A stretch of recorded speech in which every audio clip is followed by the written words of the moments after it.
réel plaisir de vous retrouver aujourd'hui à notre émission Parole de vie. Nous sommes toujours avec les 12 personnages à éviter. Donc aujourd'hui, pour notre émission hebdomadaire, notre papa va nous entretenir sur la voie de Abiathar, Jéroboam et Géhazi à éviter. Suivons ensemble. J'espère que jusque-là, cela vous fait du bien.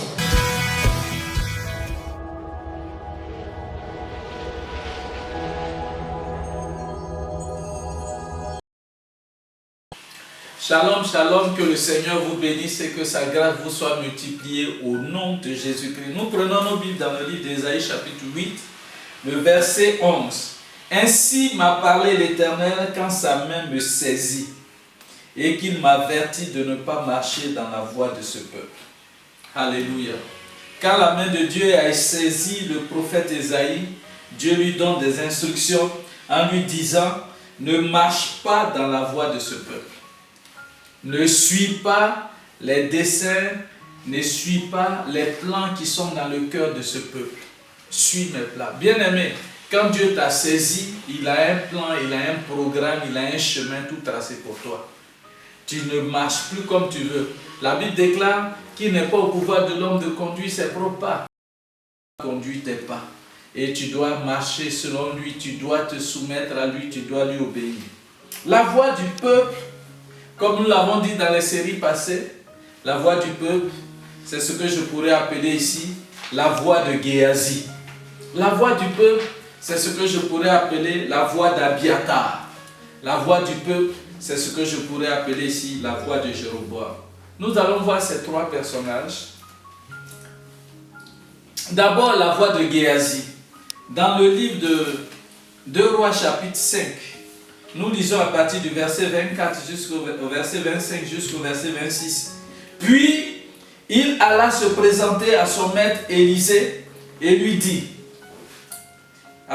Élisée lui dit, « D'où viens-tu, Géhazi ?» Et il répondit, « Mon serviteur n'est allé ni d'un côté ni d'un autre. » Mais Élisée lui dit, « Mon esprit n'était pas absent lorsque cet homme a quitté son char pour venir à ta rencontre. Est-ce le temps de prendre de l'argent, de prendre des vêtements, puis des oliviers, des vignes, des brebis, des bœufs, des serviteurs et des servantes? » Alléluia. La voix de Géhazi, c'est la voix de ceux qui sont pressés. Géhazi était le serviteur d'Élisée. Et lorsqu'on parle de la voix de Géhazi, nous voulons faire allusion à la voix de tous ceux qui sont pressés. Tous ceux qui veulent atteindre le sommet rapidement. Comme je l'ai dit, était le serviteur d'Élisée. Et voici, lorsque Élisée a reçu Naaman et toute son équipe qui lui ont offert des présents, Élisée avait refusé. Et Géhazi a vu que ce n'était pas bien. Il est parti réclamer les mêmes présents. Et lorsque Élisée l'a appelé pour lui demander, il a dit, il a nié les faits, il a menti. Mais l'esprit d'Élisée, Élisée était déjà averti. Et il lui a dit, est-ce le temps pour toi d'amasser de l'argent, des bœufs, de l'or, ainsi de suite. Pour dire qu'il y a un temps pour toutes choses. La voix de Géhazi, c'est ceux qui veulent brûler les étapes.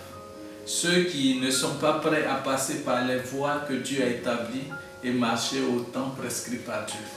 La voix de Géhazi, qui se sont familiarisés à l'onction, peut-être sur leur père, sur leur mentor, sur leur père spirituel, et qui peut-être à force de voir les faiblesses, souvent n'apportent plus de crédit ou ne respectent pas cette onction qui est sur la vie de ces personnes. Et la familiarité porte toujours un coup dur. La familiarité tue beaucoup et ferme la porte à beaucoup de choses, à beaucoup de vies. La voix de Géhazi, c'est ceux qui sont prêts à mentir et donc qui font du mensonge une habitude. Et ceux qui sont prêts à utiliser tous les moyens pour avoir ce qu'ils veulent. Beaucoup sont passés à côté de leur destinée Tout simplement parce qu'ils ont voulu brûler les étapes. Ils ont voulu attendre le temps de Dieu. Ils ont voulu s'arroger à un moment un titre qui n'était pas prévu pour la saison. Que la vie de Géasi nous parle, la voix de Géasi, et qu'elle nous amène à revoir nos dispositions. Géasi aurait bien voulu, aurait été le successeur du prophète Élisée, mais cela ne s'est jamais accompli par sa faute.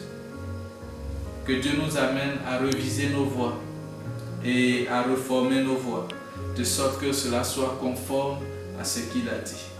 En tant que serviteurs de Dieu, jeunes serviteurs de Dieu, nous sommes appelés à nous conformer aux principes et aux lois de Dieu. La voix d'Abiathar.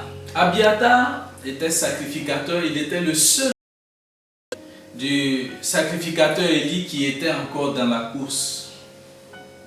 Il avait 3 choix. Et sur les 3 choix, le premier, il a opté pour le camp de Dieu. Le deuxième, il a fait le choix qui était bon pour Dieu. Le troisième, il a opté pour ses propres intérêts. Et celui-là, il a failli parce qu'il a suivi Adonijah. Adonijah qui venait pour usurper, qui voulait prendre la royauté. Or, Adonijah était le choix des hommes et Salomon était le choix de Dieu. En choisissant Adonijah, en marchant pour Adonijah, en travaillant pour Adonijah, il espérait avoir un souverain de sacrificateur. Mais vous voyez, quand on marche selon les voies des hommes, qu'on ne marche pas selon la voie tracée par Dieu, on peut être court-circuité. Et c'est ce qui est arrivé à Abiathar. Abiathar est le symbole de tous ceux qui mettent leurs intérêts au devant, qui mettent les intérêts de Dieu en second plan. En tant que serviteurs de Dieu, nous sommes appelés à mettre les intérêts de Dieu en premier plan. C'est lui qui nous a appelés. Nous ne nous recommandons pas nous-mêmes. C'est lui qui nous a appelés. Il est conforme que nous marchons selon les principes et selon les directives qu'il donne à notre vie. À cause de nos intérêts personnels, ne mettons pas l'œuvre de Dieu en difficulté. À cause de nos intérêts personnels, ne présentons pas un visage dont les gens se serviraient pour ternir l'image de Dieu ou du service de Dieu. Que la vie d'Abiathar nous instruise et nous enseigne pour nous amener à être conformes aux voies de notre Seigneur Jésus. La troisième personne, c'est la voix de Jéroboam. Jéroboam était, je dirais, un serviteur de Salomon et qui avait fui Salomon pour certaines situations.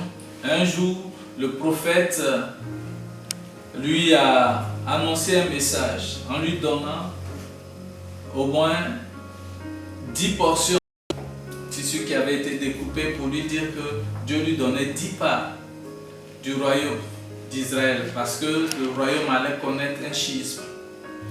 Une partie pour le sud, Juda, qui restait fidèle à David, et la partie du nord. Et lorsqu'il a eu, et ce royaume-là s'est divisé sous Roboam, qui était fils de Salomon, Jéroboam a pensé, parce que Dieu avait institué que le peuple vienne 3 fois par an à Jérusalem pour célébrer l'Éternel. Tout Israël devait venir à Jérusalem. Il a dit que si le peuple du nord revenait toujours à Jérusalem, son cœur allait être pour le roi du sud. Et donc pour ses intérêts encore en plus, il a établi un haut lieu. Et ce haut lieu pour ne plus que les gens viennent adorer, mais qu'ils viennent adorer, qu'ils viennent plus adorer le Seigneur à Jérusalem, mais il a établi un autel à Bethel.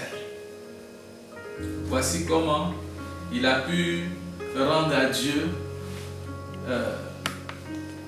qui lui avait fait du bien. Il a amené le peuple à se détourner de Dieu. Et le cœur de Dieu lui a fait mal, en ce sens que toutes les fois lorsqu'on parle des rois d'Israël, on parle de David qui était un roi fidèle, et on parle de tous les rois qui se sont opposés à Dieu et qui ont été des mauvais rois, on les met dans la lignée de Jéroboam. Jéroboam a été une occasion de péché pour le peuple d'Israël. Jéroboam a pensé à lui, plus qu'à celui qu'il avait amené au trône. Souvent, nous mettons nos intérêts, nos priorités en avant. Et souvent, notre manière de manifester notre reconnaissance, c'est de faire mal à Dieu et à son peuple, à l'héritage qu'il nous a confié. C'est donc une occasion pour nous de reviser nos voies, de revenir. Est-ce que je n'ai pas une attitude d'Abiathar? Est-ce que mon service est une réelle reconnaissance à Dieu pour ce qu'il m'a donné d'être et de devenir? Ou bien est-ce que je lui dis merci autrement? Dieu t'a béni. Est-ce que tu utilises cet argent pour l'honorer ou bien tu l'utilises pour encenser le péché ou encourager le péché? Autant de réflexions auxquelles le Seigneur nous appelle. Comme je l'ai dit, ces temps sont des temps de réflexion pour revenir. Le prophète Ésaïe disait à la loi et au témoignage, si l'on ne parle pas ainsi, il n'y aura pas d'aurore pour le peuple. Dieu veut nous parler.